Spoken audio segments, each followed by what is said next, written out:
Shalom Aleichem, nous abordons aujourd'hui un nouveau thème très large et qui présente de nombreux écueils. Ce sont les lois des prêts que la Torah nous exige de donner sans intérêt.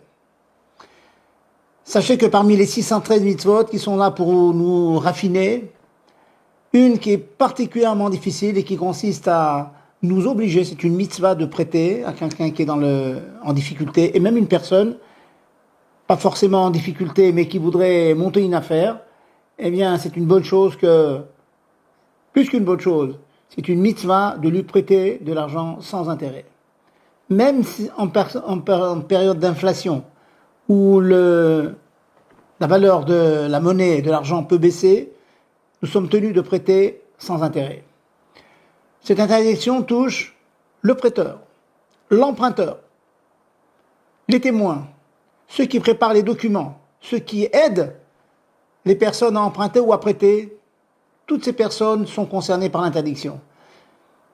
Vous pourriez dire, mais c'est l'emprunteur, c'est lui qui me supplie de lui prêter de l'argent. Il est prêt à me donner de l'intérêt. Un intérêt qui est moins grand, moins élevé que celui que la banque propose. Malgré tout, il m'est rigoureusement interdit de prêter avec intérêt. Cependant, en introduction, je vais parler de ce que l'on appelle le Heter Iska. C'est la permission de contourner cette interdiction en proposant plutôt qu'un prêt, une participation au bénéfice. Donc, sachez que dans le cas où vous seriez contraint de prêter à intérêt, pour diverses raisons, sachez qu'il y a toujours une solution. Vous vous tournez vers un rave qui vous fera ce contrat dans lequel l'argent prêté ne sera pas en fait de l'argent prêté par le prêteur et emprunté par l'emprunteur, qui sera de l'argent investi dans l'affaire que l'emprunteur est supposé engager. Même que la personne peut avoir besoin de cet argent pour autre chose qu'une affaire financière, pour acheter une voiture par exemple, pour acheter des meubles.